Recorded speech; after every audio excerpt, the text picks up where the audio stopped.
Hey, good morning, Eastern Oregon, and welcome to this February 10th version of AM Live on EOA. We're your connection to Eastern Oregon, and I'm glad that you are here with us this morning. If you want to find our content, go to EOA.network. That takes you to a link tree where you can find the locations of our Facebook and our YouTube, our Roku channel, our website. There's also a place where you can throw us some change to support us if you want to do that.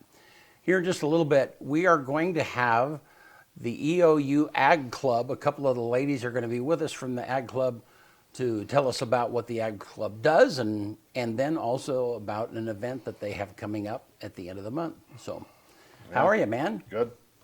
Good. Second Monday. We're trucking along. Yeah. It's already February 10th. We're almost halfway through February already.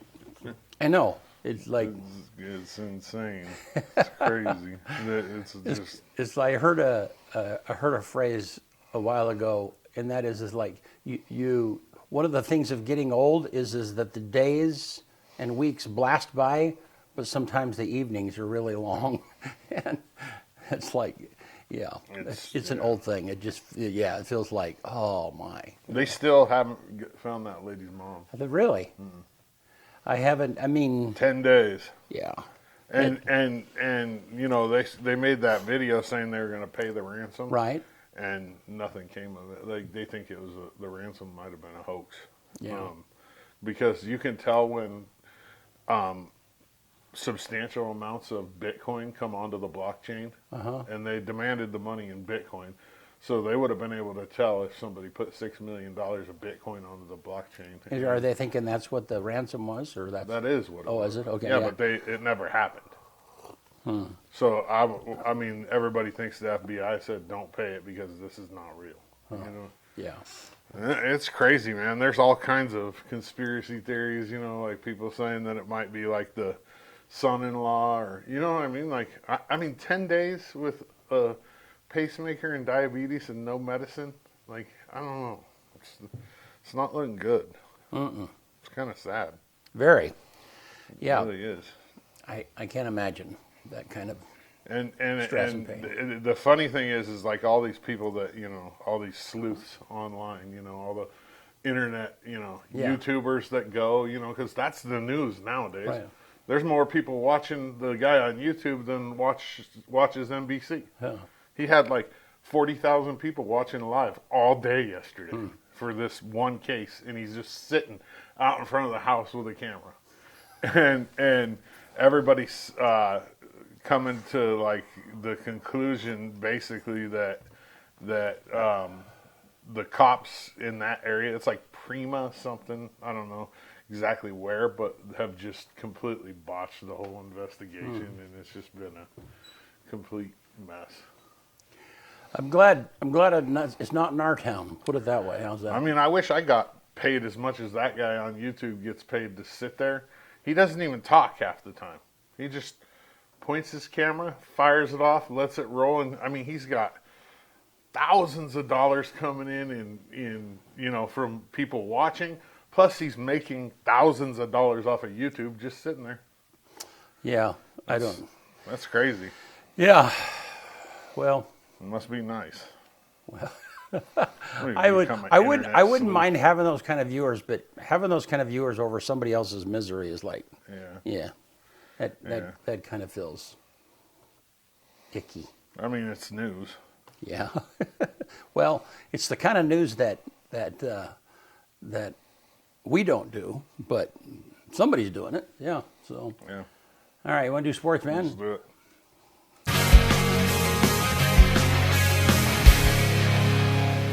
AM Sports Report brought to you by Hobby Habit in LeGrand. The Traxxas Mini Madness sale is going on now.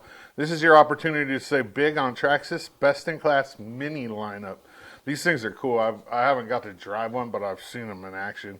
It's overbuilt with a 1/10 scale components. Nothing else even comes close to delivering the power and durability of Traxxas mini models. Save $40 on the Mini XR VXL and the Mini Rally and the Mini Slash, and $20 on the Mini Max. Sale is active through the month of February, only at Hobby Habit, 411 First Street in LeGrand, just for the fun of it. LHS boys basketball heads to Riverside today for a 6 p.m. non-league tip-off versus the Pirates. I don't like these midweek road trips that are non-league for high school basketball. I don't really see a point in it, but I guess they needed a game to fill the schedule. The girls are off till Friday, and then both the boys and girls and both JV teams head to Baker for what I'm going to call the game of the year in the GOL, like at least regular season game. These games are huge on Friday. I'll be there. JV girls start at 3, the boys start at 4:30, and then varsity girls start at 6, and varsity boys start at 7:30.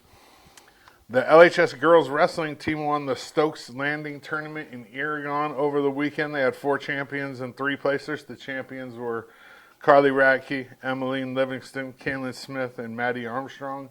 Placers were Ella Ristine, Riley Lease, and Blake Zimmerman. I have 2 interviews coming out this week, and it's the 2 varsity senior wrestlers girls from LeGrand. As you saw last week, the 5 boys, their interviews came out. You can find that on our social media if you want to go back and look at any of those. Picture credit there was Rusty Golzo, Don Hayes, and Serena Radke. The LHS boys wrestling team celebrated their 5 senior wrestlers and 2 senior stat girls on Friday night up at the high school, and it was a duel versus Ontario, and they absolutely dismantled Ontario 61-12. This is their final duel of the season. The boys head to Madras this weekend for the Special District 4 tournament, and this is where you qualify for state. So we need a lot of kids to qualify to have a chance to take down Sweet Home. Right now we're number 2, and I'm thinking we're going to need at least 20 qualifiers to have a shot at this. So we'll see. LeGrand Middle School Wrestling won the Verl Miller Middle School Dual Tournament over the weekend. They competed against Pendleton, Estacada, Baker, Mackay, and Echo. And that photo there was sent in by Clell Carson. EOU men's and women's basketball both swept their weekends versus Evergreen and Northwest. The women are 21-3, 13-3 in the CCC, while the men are 18-6 and 13-3 in the CCC. They both go to Salem and Eugene this weekend for huge games against Corbin and Bushnell. EOU Track and Field hosted the Lou Thorne Invite this last weekend up at the field house. They had 3 facility records, 3 B standards hit, 2 A standards hit, and 20 top 25 EOU marks. They head to the Whitworth Invite this coming weekend as they tune up for the Last Chance Invite the following weekend up at the field house. And that will be the last chance to qualify for Nationals, which is on March 5th through 7th in Gainesville, Florida. EOU women's lacrosse lost their first game of the season 2-20 to Willamette. That was this last weekend in Salem. They host Pacific University at 1 p.m. this Saturday, the 14th, right up here at Community Stadium. Get out there and support them if you want to see a different sport, something, it's been here for a few years now, but it's still pretty new to the area, and it's interesting. It's fun to watch. Get up there and support these ladies. EOU baseball split 4 games with Park University down in Arizona over the weekend to start 2-2. They head to Linfield this coming weekend for a 4-game set. EOU softball split with Central Washington over the past weekend to start 1-1. They're in Tacoma for a 4-game set with University of Puget Sound over the weekend. And a sports report brought to you by Hobby Habit, just for the fun of it. Good stuff. Thanks, man. Yep. All right. Well, hey, let's take a look outside. It's chilly this morning. I had frost on my windshield. Yep. Looks like don't look too bad out there. No. Well, I think I just see a little bit of a drip, so the wind is, So the sun is starting. Oh yeah, it is dripping. Starting to melt a little bit of the frost or whatever it is. Yeah. It doesn't look like it's raining. No, it's. And then, let's take a look at the graphic, Bennett. So 48 is the high today. This is the low. And high 50, 52, 50 over the next few days. Very wintry. Yeah. So we're going to get some precipitation on Saturday, it looks like. yeah. All righty. Well, glad you guys are here with us. We're going to take a quick break, and when we come back, we will have a couple of the members of the EOU Ag Club will be with us. We'll be right back.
Eastern Oregon is full of interesting people, with interesting minds and interesting things to say. Here at EO Live, we're committed to connecting you to these intriguing people with EO Talks. We let our special guests share their ideas and life experiences with deep, open, engaging, and inquisitive conversations. You'll also be informed in depth on some of the most recent and relevant events, issues, and more. EO Talks on EO Live, your connection to Eastern Oregon, now on Roku.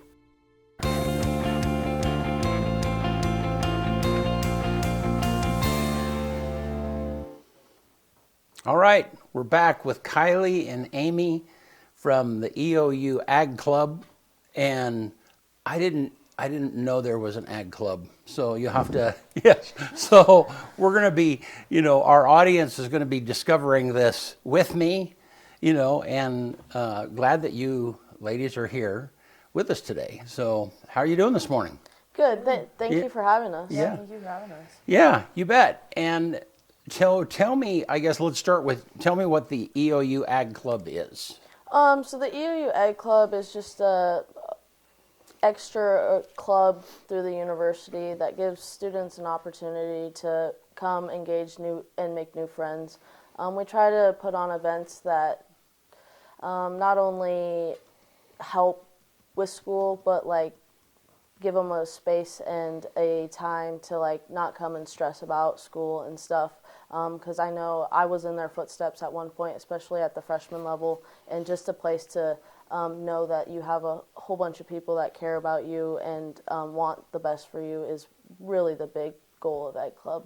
So it's kind of a social group? I mean, is that more of a place of connecting? Yeah. Yeah, definitely a place of connecting. I found a lot of my best friends through the EOU Ag Club, Amy being one of them. Mm-hmm. And so it's just helped me a lot to grow as a person in general. And so I'm very grateful for that club. Cool. Do you have to be in the ag program to be part of the club? No, you don't have to be an ag major specifically.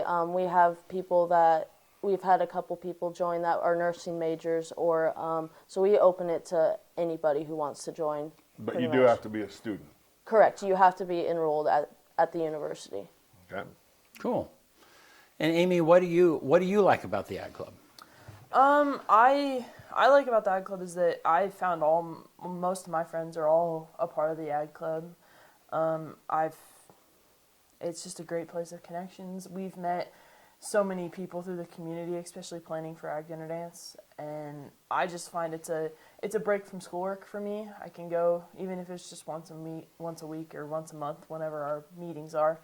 It's just I can go hang out with my friends, don't have to worry about getting schoolwork done. We go on field trips and get to visit places, and it's fun to me. All of it's fun for me. So What's an Ag Club field trip look like? we go and tour like local farms. Yeah. A couple years ago, they went to 3 Mile Canyon Farms up out of Boardman. Yeah. And then last year we did something different. We went and toured a whole bunch of different farms out in the valley, and just kind of got to saw their operation and see what kind of different types of agriculture are around the Grand Ronde Valley. So. So both of you your homes are not here in this area, and so Amy, you're from, I'm sorry to remember. Roseburg. Roseburg, yeah. And so then, I don't know. Tell me how you got here, and then how the Ag Club has kind of helped you connect a little bit. So I got to Eastern Oregon. When I graduated my junior year of high school, I wanted to go to Corvallis. I wanted to be a beaver like my dad, and so many people in my family have gone to Oregon State, and I was like, I'm gonna follow in their footsteps. And then during high school, we went and toured, and we went to different things in Corvallis, and I was like, this is too big for me. I want smaller class sizes. And so I heard about the OSU Ag and Natural Resource Program at Eastern. And so then I applied and got in, and I went and toured it, and I was like, I like the smaller campus. I like the community here. I like how small LeGrand is. I didn't want to go to a big city. Not saying Corvallis is big, but I didn't want to go to a bigger city.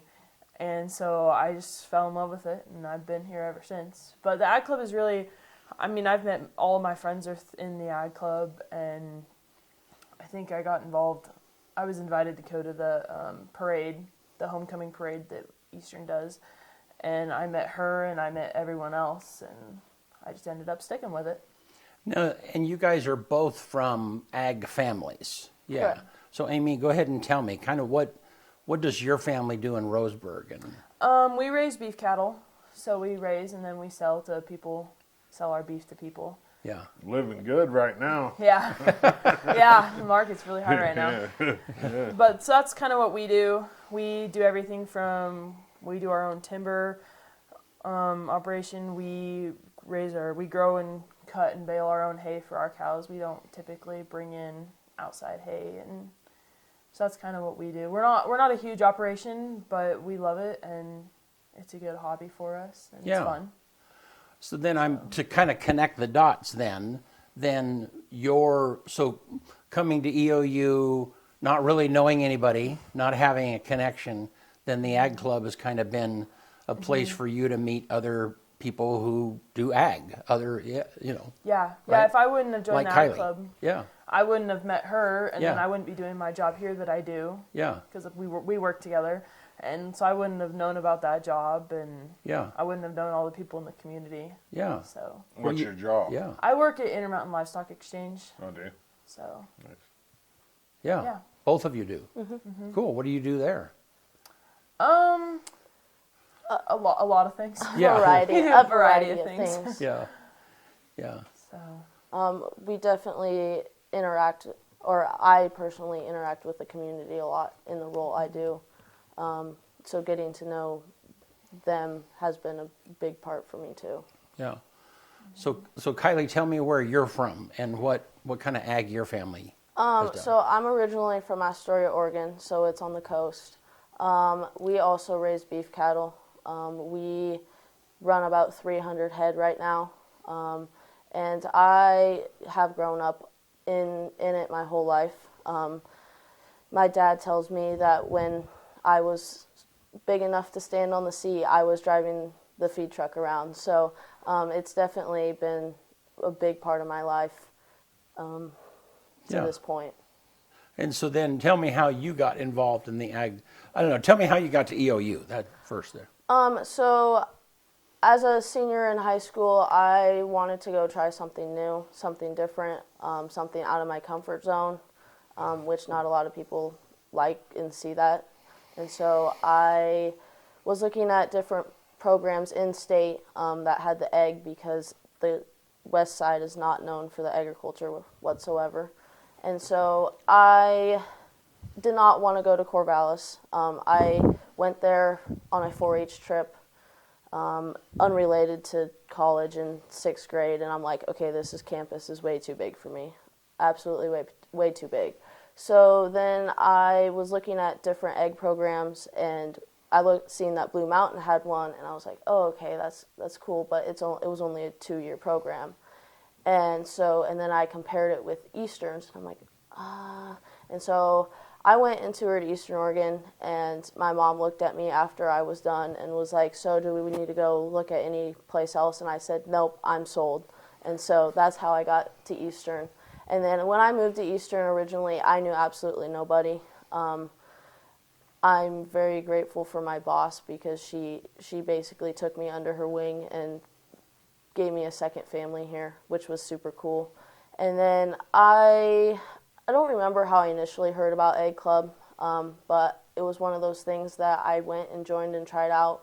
And actually the first event was that homecoming parade, and that's when Amy showed up, and that's how I kind of got and met Amy. So, and then ever since then, I went back to meeting because it gave me, like Amy had mentioned, a break from my schoolwork. It gave me a sense of relief, a sense of, like, I didn't have to stress about anything, like other people are going through the same thing I went through. So I was like, like, this is going to be good for me. Yeah. So Kylie, what are you studying? I'm studying ag entrepreneurship is my main degree, and then I'm also minoring in economics and marketing. Okay. Cool. And what do you want to do with that? That is a great question. Yeah. I tell people, I don't know, I tell people I'll cross that bridge when I get there. I mean, there's the agriculture, there's so many different aspects of it, not only just on the cattle side, but like on the crop side too. There's so many opportunities and so many things that the agriculture does for people that not a lot of people realize. And so if I can continue down at least the cattle industry side, I will, is my main goal once I graduate. But I'll figure that out as it gets closer. Yeah, I think a lot of people that are not involved in ag have no idea how technical it has become, how much computing and sensors and I don't know, talk about that for a little bit because people just don't understand. No, and a lot of people don't get that everything that you use every single day basically bases from agriculture, like sports, like your footballs, your basketballs, that all stems back from agriculture. And so a lot of people don't realize that. And I think the biggest thing about agriculture that I try to educate people on is that your food doesn't come from the grocery store. It's just another distribution of the agriculture. Mm-hmm. Like, it doesn't originally stem from the grocery store, in my opinion. And so, like, I try to educate people and be like, hey, no, here's the bigger picture of agriculture, and even like beauty products, like those use a lot of agriculture byproducts that people don't even realize. So I think, and just if you just the cattle industry, if you focus just on the cattle industry itself, there's so many technical sides to it. And you have your commercial side, you have like your more show stock side. So just between those two right there, you have so many differences and so many like technical fine details that not a lot of people realize and like understand and don't want to take the time to understand. But I do my best to try to educate them and be like, hey, like, here's the deal. Like, agriculture is affecting your life every single day, whether you know it or not. Yeah, and what I was specific, and I didn't say that very well, what I was specifically thinking about was in ag careers, there is a segment of people that are just dealing with the data, the weight of a cow and how much it's consuming, and if it's a milk cow, how much it's producing every day, and I mean, data, that kind of data is enormous, especially in a big operation, Yeah, exactly. And I think with the changing technology, especially now, that this data is becoming more and more effective and apparent, and you have the ability to see trend lines. You have the ability to track each individual animal, and like you were saying, like how much milk it's producing every single day. We have better technology to be able to track that, and so once it gets delivered at the milk gets delivered at these big processing plants and turns into cheese, milk, ice cream, you name it. Yeah. They have all the records on that and know what exactly is in that product and from that, like stemming from that milk, I guess. Yeah, I don't know if you've been to the Rovey goat farm out here. I mean, and it's incredibly technical. I mean, I think they run about 1,000 goats a day, and every one of those goats are chipped, and so they know how much milk they're producing. I mean, they can tell just the health of a particular goat just by the way its output might change a little bit or something. Anyhow, I had no idea until I was a part of that. So Yeah. yeah, It's definitely crazy the stuff that they can measure now in these animals, like milk content, fat content, like Yeah. it's crazy. yeah, and all of that. I mean, you mentioned before that, or maybe you mentioned that you grow your own feed, and you know, I mean, there's a correlation. They're able to control both ends, and the Rovies are that same way. They grow their feed for their goats, you know, and so so Amy, what do you want to do? What are you looking forward to? What's your area of study? So I'm kind of a little overachiever, I guess if you want to say. I have 2 degrees. So I'm studying ag science with Oregon State and ag entrepreneurship. So I'm getting 2 majors, and then I have a minor of crop science. So my main goal is to become an agronomist once I graduate college. What's an agronomist? They basically study the soil to Okay. make sure the farmers get the best yield. So I'll study the soil and plant health to allow farmers to get their best yield on their crop. So that's kind of my main goal. So, and you're both juniors. All right. So, no. So tell me. So you have an event coming up, and Bennett, throw that poster up. Tell me about this dinner that you guys have coming up, and what it's for. Yeah. So this is a scholarship fundraiser for students. It is a ag dinner dance, and we do a live and silent auction during it. This year we're serving tri-tip and potatoes and rolls as the dinner. So what it basically is that we take all the money from the live and silent auction and the ticket sales, and we can take that money and then we give it back to students and scholarships at the end of the year. I think it was last year we were able to give $3,000 away to scholarships. Yeah. And these scholarships go directly to Ag Club members, so the Ag Club members can apply for it, and then once the next school year rolls around, the money will get deposited into their accounts and used to help pay for their school.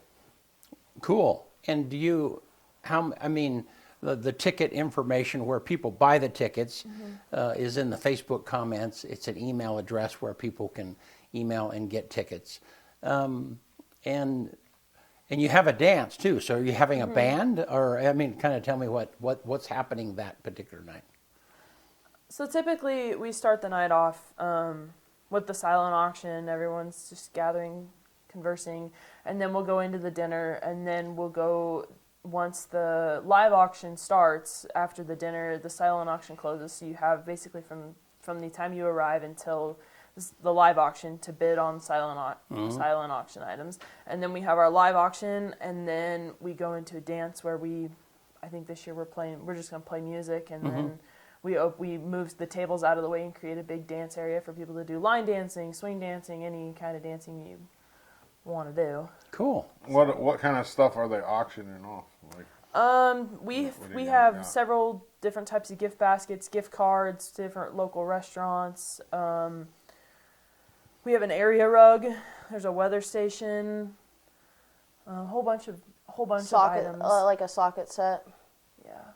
So A whole bunch of items from local because businesses. we went around and asked local community or businesses in our community for donation items, and a lot of businesses are willing enough to donate towards this cause.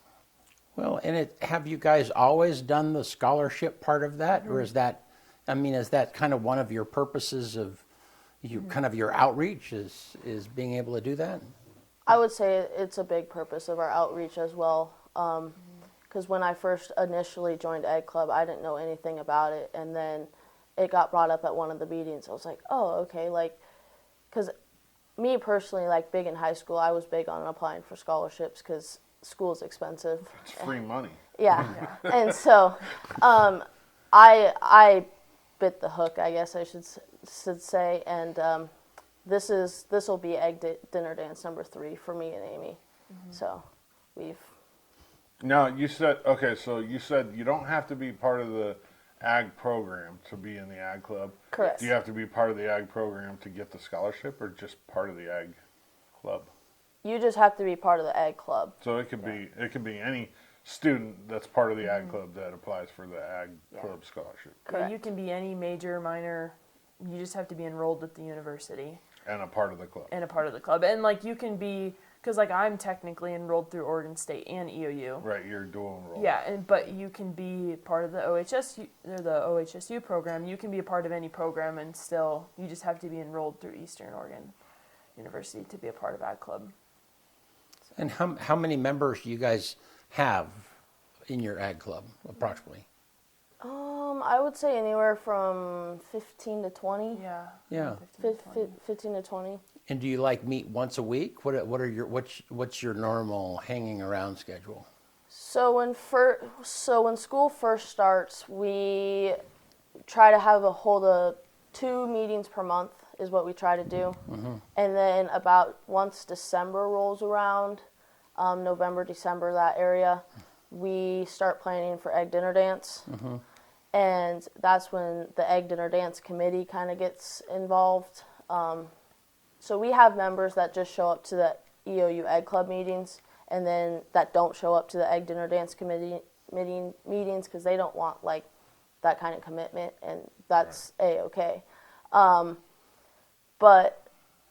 And then we try to hold at least one Ag Club meeting within the Egg Dinner Dance planning per month, just to keep people involved and engaged, is our biggest goal. And then once Egg Dinner Dance is over, that's when we'll bring in the tours, and then we'll go back to holding 1 meeting per month or 2 meetings per month for the members. Oh, cool. Well, awesome. So then one more time, put that poster back up. It's the February the 28th, and the tickets are there. The I don't know if you can read that email, but it is agclub-group@eou.edu. And that is also, that email address is in the Facebook comments. So, well, ladies, nice to meet you, and thanks for educating us and helping. We didn't even know, about the Ag Club, and I'm sure there's it totally makes sense. I'm sure there's a variety of clubs that students can be involved in to connect with other students that. Where they have a point of relationship. And so, awesome. Anything else you want to mention before we quit? I don't think so. I don't have anything. All right, man. Hey, you want to get us out of here? Yeah, on this day, February 10th, 1855, U.S. citizenship laws are amended. All children of U.S. parents born abroad are granted U.S. citizenship. 1904, on this day, Japan and Russia declare war. 1933, the Postal Telegraph Cable Company of New York City delivers the first singing telegram. 1940, on this day, the first Tom and Jerry cartoon, Puss Gets the Boot, is created by William Hanna and Joseph Barbera and released in theaters by MGM. 1989, WWF, which is the old name of wrestling, they had to change it because of the World Wildlife Foundation, admits pro wrestling is an exhibition and not a sport in a New Jersey court to gain deregulation. 2019, insect populations are collapsing worldwide, threatening a catastrophic collapse of nature's ecosystems, according to a global review saying that 40% are declining and 30% of all insects are endangered. 2021, A 17,000-year-old conch shell is discovered to be the oldest known wind instrument ever found after being reassessed by archaeologists, originally found in the Marcellus Cave.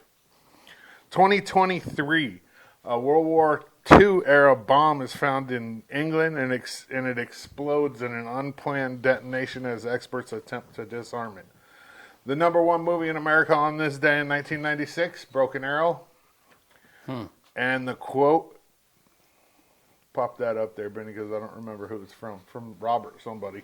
Losers quit when they fail, winners fail until they succeed. One more time. Losers quit when they fail, winners fail until they succeed. Good stuff. I didn't want to try to say that. Yeah. Well, Kaylee and Amy, thank you for being with us today. Thank you, guys. Yeah, thank you. Yeah, we appreciate it. So, yeah, and thank you guys for being with us. We'll see you soon.